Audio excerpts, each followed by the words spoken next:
황금기의 그림자. 5편에서 우리는 성군 세종이 혁명가가 되어 자신의 학문적 동지였던 최만리를 포함한 지편전 사대부 전체의 반대를 뚫고 훈민정음을 창제하고야 마는 위대한 결단을 추적했습니다. 북방의 안보 김종서, 하늘의 데이터 장영실, 그리고 마침내 백성의 소통 훈민정음까지 세종이 설계했던 3대 국가 버그는 모두 해결되었습니다. 조선 르네상스라는 황금기는 1446년 훈민정음 반포로 그 정점에 도달했습니다. 모든 것이 완벽해 보였습니다. 하지만 역사는 완벽한 성공을 용납하지 않습니다. 황금기라는 눈부신 빛은 반드시 그만큼의 그림자를 만들어내기 마련입니다. 오늘은 그 완벽한 황금기의 이면에 숨겨진 대가와 비극의 씨앗에 대한 기록입니다. 일막 모든 것을 불태운 데가 카스트 오브 퍼펙션. 제위 32년. 황금기를 만들기 위해 세종은 모든 것을 쏟아부었습니다. 그리고 그 대가는 그 자신의 몸이었습니다. 우리는 성군 세종의 업적에 감탄하지만 그가 인간이도로서 얼마나 처절하게 소모되었는지는 주목하지 않습니다. 세종은 왕이 된 순간부터 단 하루도 쉬지 않은 워커홀릭이었습니다. 밤샘 토론, 끝없는 독서, 국가의 모든 대소사를 직접 챙겼습니다. 그 결과 그는 병을 얻은 것이 아니라 병 그 자체가 되었습니다. 세종실록은 말년에 세종이 겪었던 끔찍한 고통을 숨기지 않습니다. 지독한 당뇨병 소갈증으로 인해 하루에 물을 한 동이 이상 마셔야 했습니다. 당뇨 합병증으로 피부병이 번졌고 결정적으로 안질눈병이 찾아왔습니다. 1440년대 중반 훈민정음을 반포할 무렵 세종의 시력은 이미 거의 실명 상태에 가까웠습니다. 그는 신하가 읽어주는 소리에 의지해 정사를 보아야 했습니다. 어쩌면 소리를 글자로 바꾸는 훈민정음에 그토록 집착했던 이유가 자신이 잃어버린 시각을 백성들의 귀와 입으로 대신하려 했던 것은 아닐까요? 황금기는 저절로 온 것이 아니었습니다. 그것은 이도라는 한 인간이 자신의 생명을 32년간 태워 만들어낸 결과물이었습니다. 그리고 이 위대한 설계자의 건강 악화는 조선이라는 나라의 가장 치명적인 위험 신호였습니다. 완벽한 시스템을 설계했지만 그 시스템은 세종이라는 단 한 사람의 초인적인 능력과 권위에 의해 아슬아슬하게 균형을 맞추고 있었습니다. 설계자가 쓰러지기 시작하자 그가 억누르고 있던 그림자들이 수면 위로 떠오르기 시작했습니다. 이막 균열의 시작, 2마리의 호랑이. 세종에게는 뛰어난 아들들이 많았습니다. 그중 왕위를 물려받을 첫째 아들 세자 향 훗날의 문종입니다. 문종은 아버지를 닮아 총명하고 학문을 사랑했으며 치구기를 직접 설계할 만큼 과학적 재능도 뛰어났습니다. 세종의 황금기를 이어갈 완벽한 후계자였습니다. 단 하나의 결점만 제외한다면 그 역시 아버지를 닮아 병약했습니다. 세종은 자신이 쓰러진 후 이 병약한 아들이 조선이라는 거대한 나라를 그리고 사대부라는 노련한 신하들을 감당할 수 있을지 평생을 걱정했습니다. 그리고 그 걱정은 현실이 되었습니다. 왕이 약할 때 왕의 형제들은 지지자가 아니라 경쟁자가 됩니다. 세종의 아들들 중 가장 빛났고 가장 위험했던 두 아들.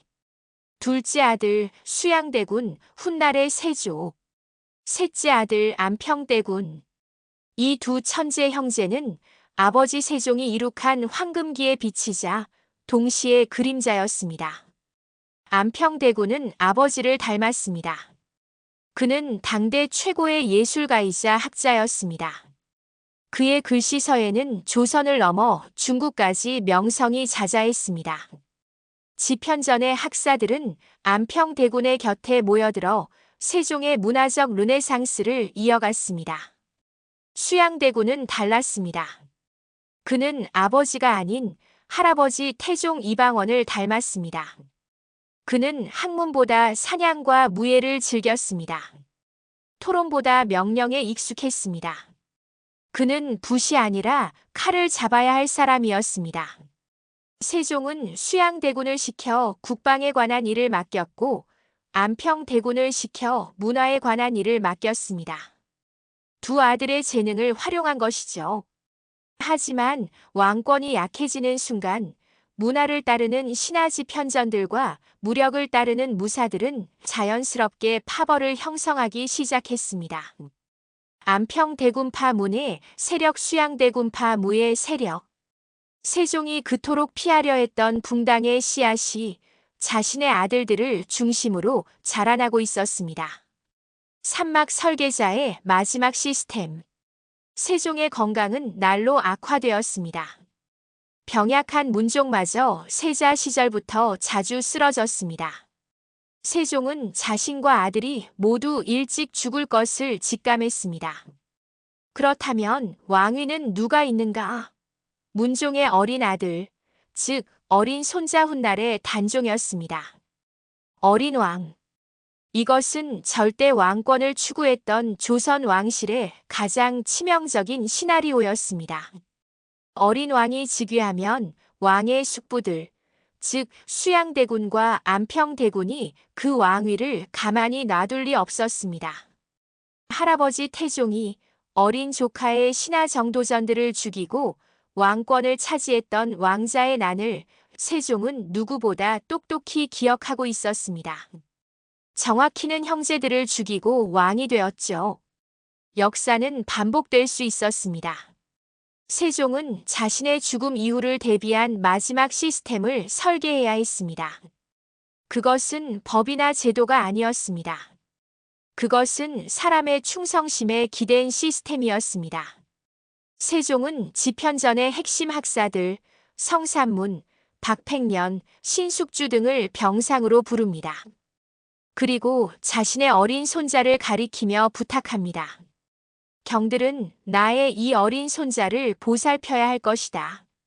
동시에 북방을 개척했던 야인 김종서, 그 호랑이 같은 신하를 좌의정으로 임명하여 수양대군을 견제할 군사적, 정치적 방패로 세워두었습니다.